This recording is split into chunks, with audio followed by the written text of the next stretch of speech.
You've tuned in to Gritty Birds on KXRY, Portland X-Ray FM, 107.1 and 91.1. My name is Jenny Wren Stotrup. Gritty Birds goes behind the scenes of the music industry with intimate conversations with the grittiest artists, makers, and key voices today, every Thursday from 1 to 1:30 on X-Ray FM. This week we're meeting Seattle band Deep Sea Diver, the love child of multi-instrumentalist and writer Jessica Dobson and husband Peter Manson. With a long and storied history in the music industry, and years of performing with indie greats including The Shins, Yeah Yeah Yeahs, Beck and Conor Oberst, Dobson has finally found her footing as a producer and artist with Deep Sea Diver's latest full-length, Secrets, which was released under the label High Beam Records this February. Welcome to Gritty Birds, Deep Sea Diver.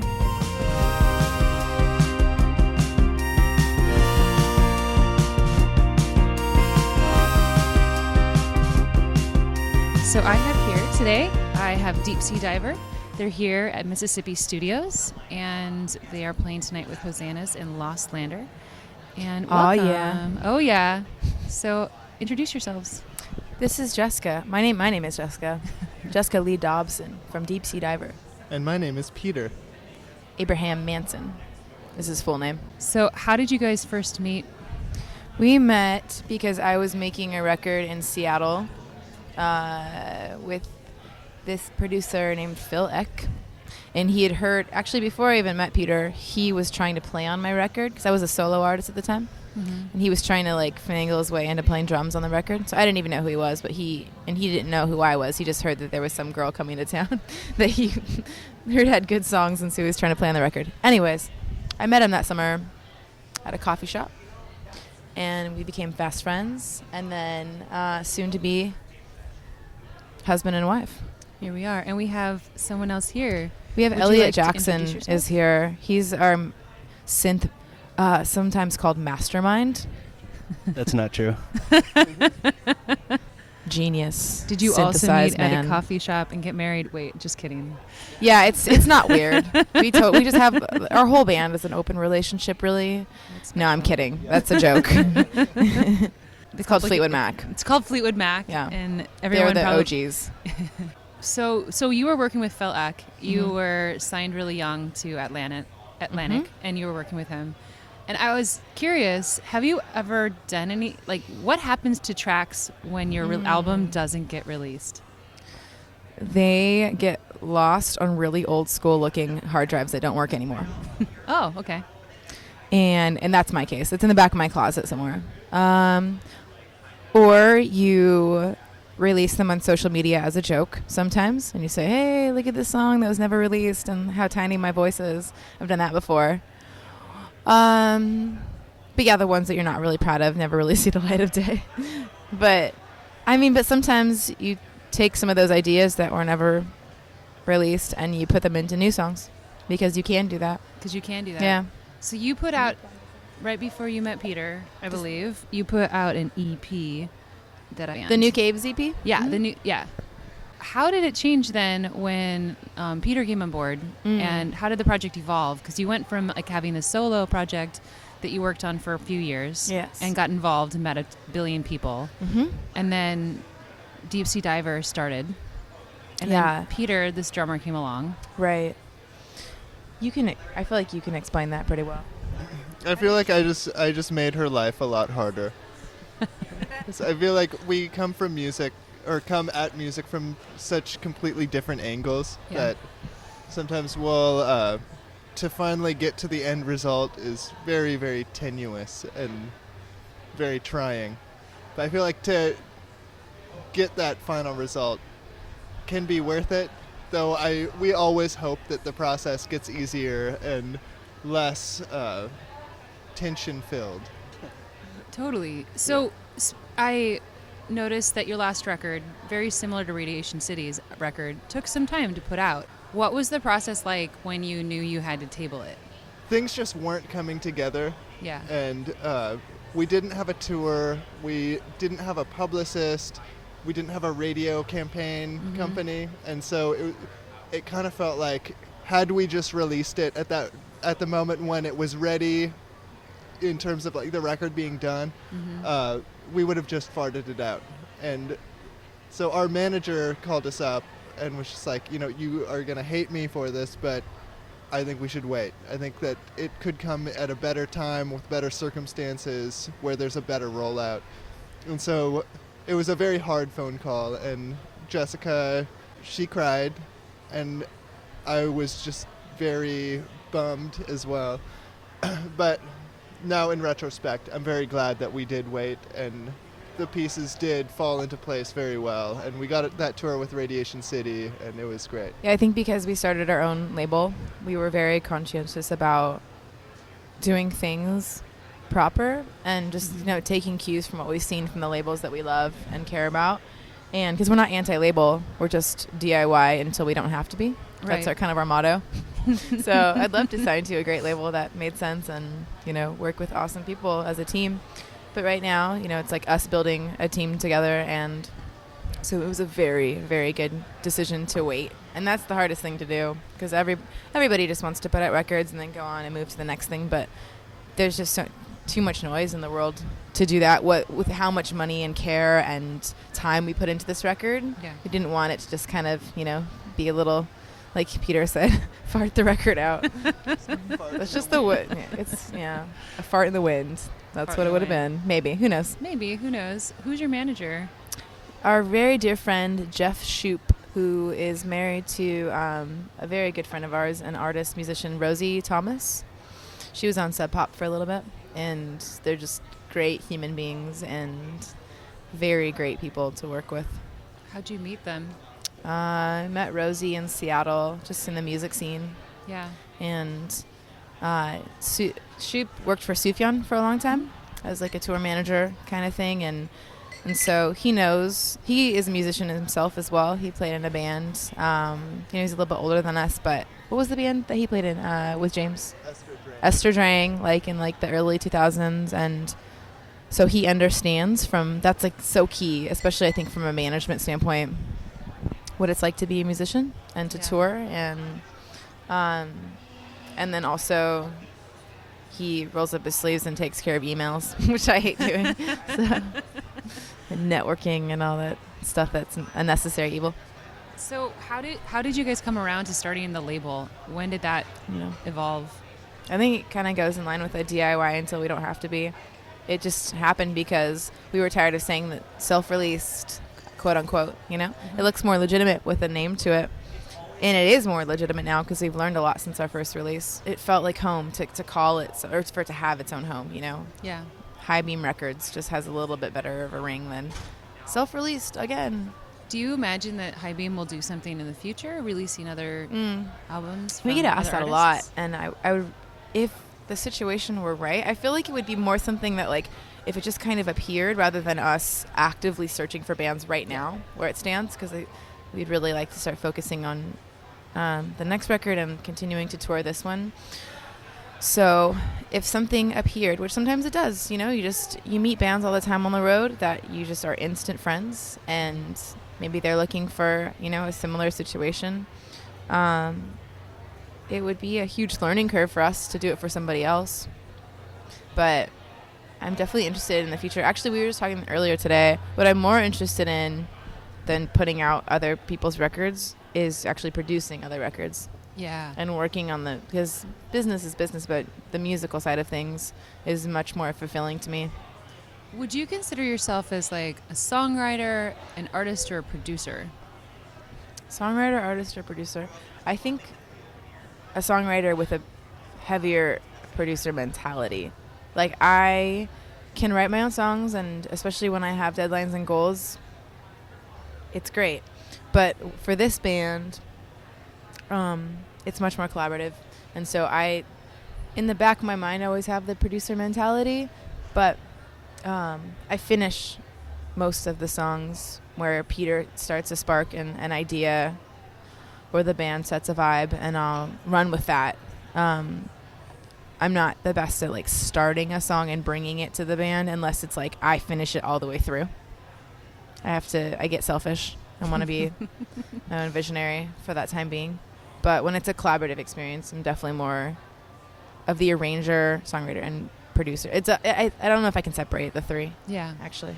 What is a song that you felt a really strong collaborative presence on? Secrets, that song, which is the title track. Creatures of Comfort with Garrett and Peter and I in a room for a long time trying to figure out what that song was supposed to be. I mean, it literally, its first incarnation was like dub in the chorus, and it's kind of funny to hear it now. Not even dub, but like dubstep. Dubstep. Yeah, it was Bass like drop. yeah, it was like a total bass trap music. No, it wasn't that. I don't even actually know what trap music, like genuine trap music sounds like. I've just heard like, was it Fetty Wap? Like one song of his. Yeah. But does that really If I guess like encompass the genre? it's like saying you hear one genre of song and then you know it all. Yeah. Because I don't know. Yeah, I don't either. know. But that was Trap great. Queen. Notice Me. Elliot started playing a lot of synthesizer.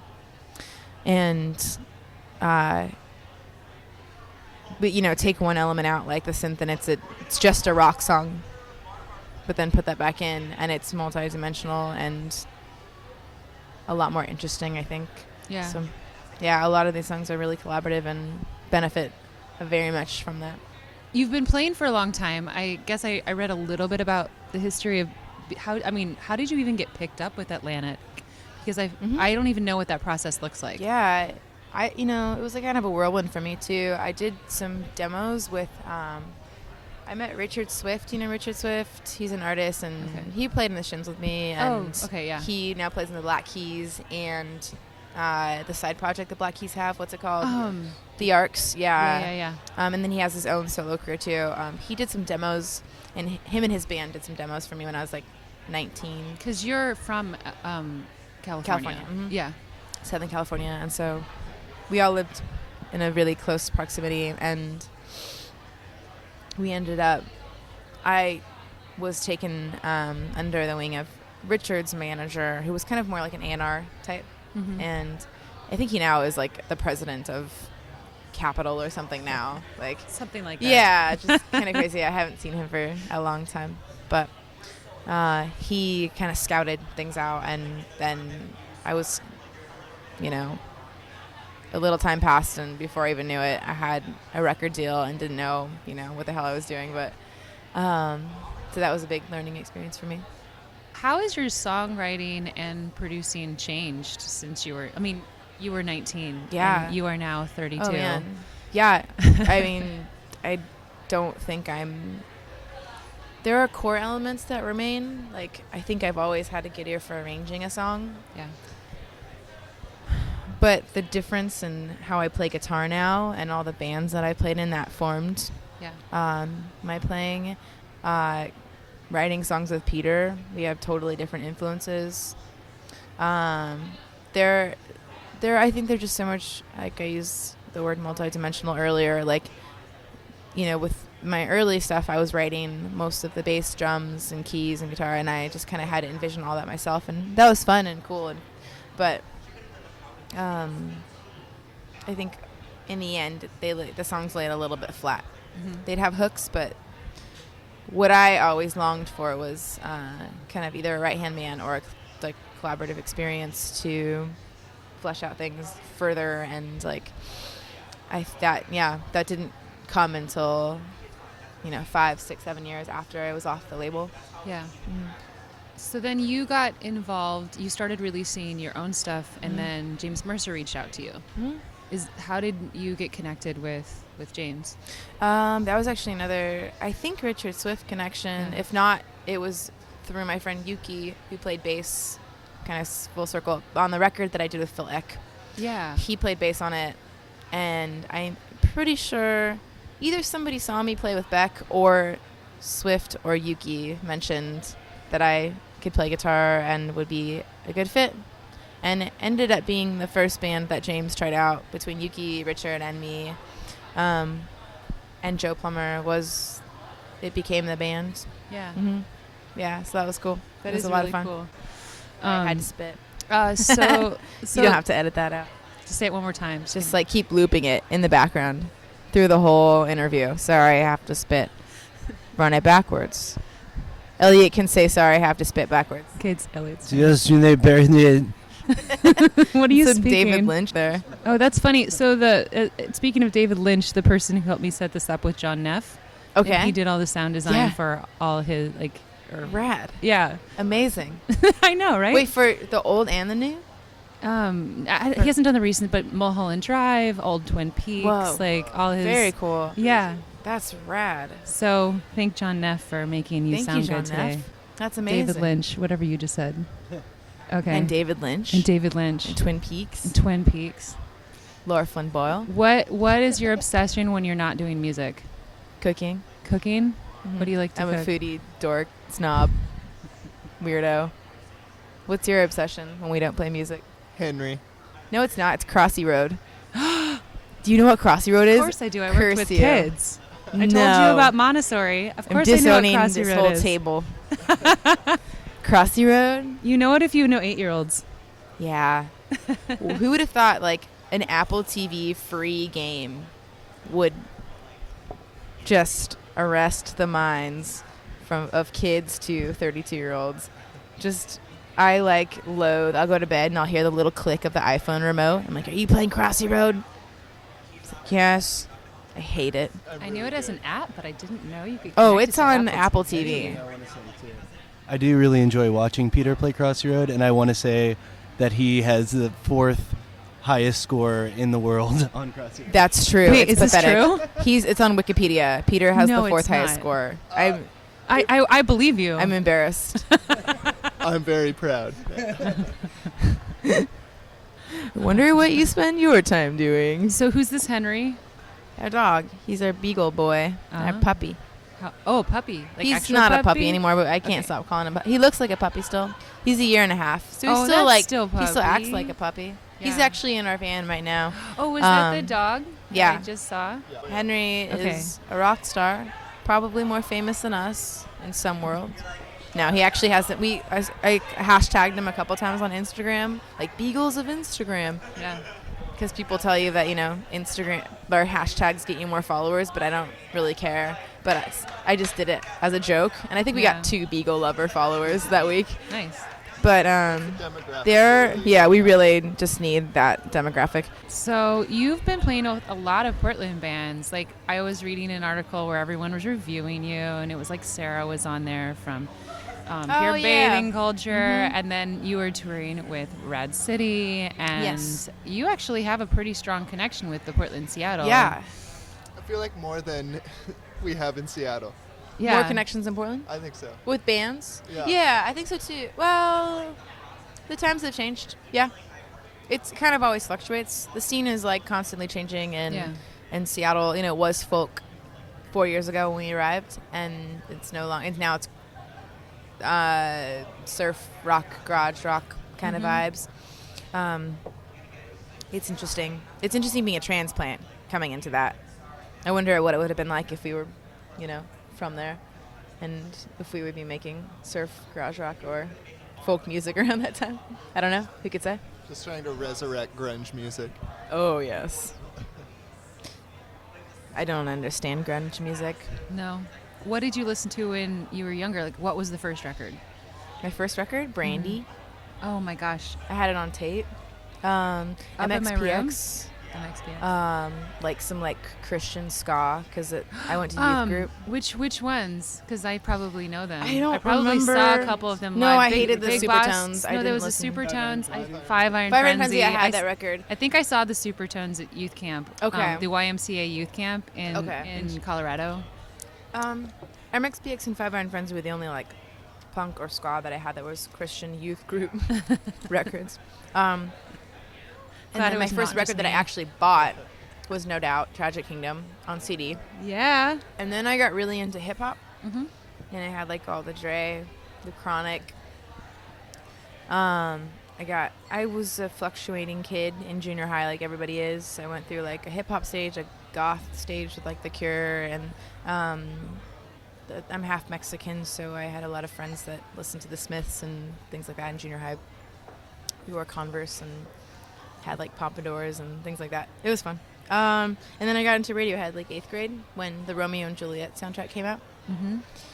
And those are there's a broad spectrum of records that I listen You're to. like speaking my language right now. Awesome. I'm 33. I love it. Yeah, I'm like, what? I wonder, But the When we s- Romeo and Juliet soundtrack. That turned me onto a lot of music. And so did the Scream soundtrack. It's Nick Cave. Batman Forever I too. watched feel like it was the beginning of like playlists was soundtracks because you could listen to a whole bunch of artists. Yeah. Because it's not like radio always did what you wanted it to. Oh, the Clueless soundtrack was big that for was me big. too. Mhm. Batman Forever. Batman Yeah. Forever. Batman Forever and Scream, Clueless, Romeo and Juliet, and there was a couple other ones that I just like loved. Your dream soundtrack with Deep Sea Diver. What is a movie that you wish you were on this soundtrack? on? What We was were it, Peter? recently on Blended, the new Drew Barrymore Adam Sandler Oh, movie. you were. Not a great movie, but I appreciate the sync. Okay, sorry if you're listening, Adam. Sorry, Adam. We mean no disrespect. No, we don't.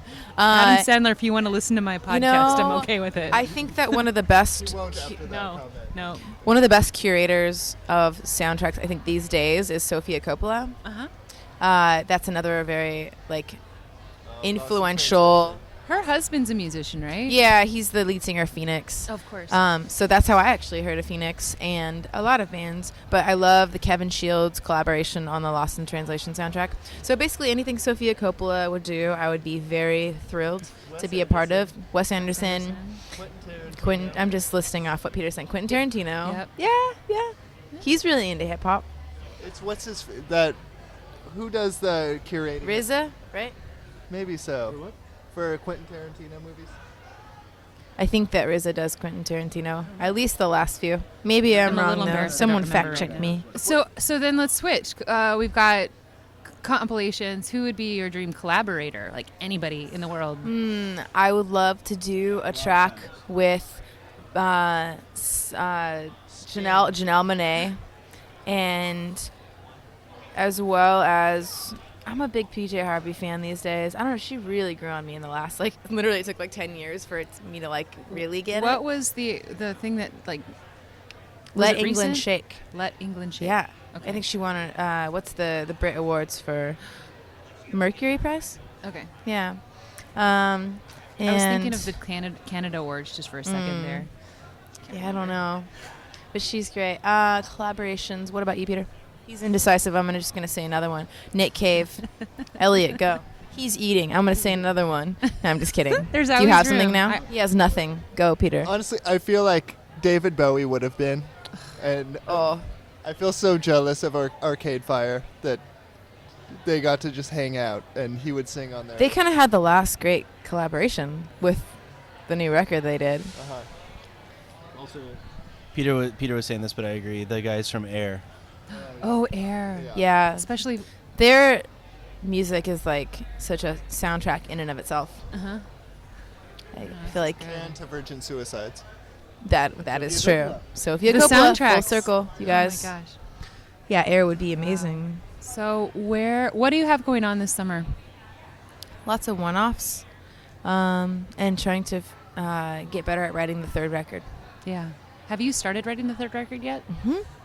Yeah, I've mostly thought of it in less of a third record way, but just kind of just demoing again and letting the record take its own shape. And it's really hard for me when we're touring and playing one-offs to do that. So I have to get better and better at it as time goes on. Because I'd like to call myself, I'm a great multitasker when it comes to cooking, but when it comes to music, one track mind. It's hard when we are the label. This is also a business, and then creativity should come first. But there's always something to do, and you can choose to do the thing that is more in the moment, and like an email or a record sale or whatever it is, or talking to some music licensor, or you can choose to do something that's more lasting, and be more organized about your time, and say, no, these 8 hours are purely for creation and coming up with new sounds and writing and going, in our basement where our studio is and just doing that. But that's real hard for me to turn, I can't do both at the same time. It's impossible. And thus, it's just really hard to start something and just be like, okay, record number 3, let's go. Without like some very strict limitations to it, of like having like very defined guidelines of what we're going for, and like even arbitrary rules for ourselves. Like I feel like Brian Eno has been like a very helpful guide of just like showing that limitations and parameters can be the artist's best friend. yeah. Where it could like point you in a certain direction, and once you commit to something, like if you trust your taste and if you're playing with good people that know what they're doing and have reasonable taste, something good will happen. But if you just have all the options in the world, you'll never commit to anything and never make a decision, and we'll always keep on scrapping ideas. And so I feel like that's where we're at, is trying to figure out what those limitations should be. We have all the options in the world for what they should be, so we need like a second tier And to here it define comes. that. Yes.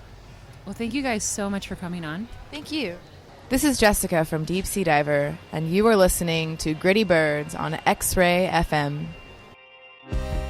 Thanks again for tuning into Gritty Birds on KXRY, Portland X-Ray FM 107.1 and 91.1. You've listened to the track Creatures of Comfort from Deep Sea Diver's recent album, Secrets, out now on High Beam Records. A bit of news. I'm taking the show on the road over the next few months. My first stop will be in Chicago, July 6th to 11th for the Podcast Movement Convention at the Regency Hyatt in Chicago, and to record the first part of my Chicago series. A bit of news. I'll be taking the show on the road over the next few months. My first stop will be in Chicago, July 6th to 11th for the Podcast Movement Convention, and to record the first part of my Chicago series. If you are someone in the Chicago music industry, from artist to producer, label representative to executive, contact me at grittybirds@gmail.com. Curious about other artists and industry makers that have been on the show? Find full episodes on iTunes, SoundCloud, xray.fm, grittybirds.com, as well as Vortex Music Magazine online. Like the show? Leave a review or sign up for my mailing list. You can find me on most social media outlets at GRITTYBIRDS. Tune in next week for my interview with Megan Diana McGeorge.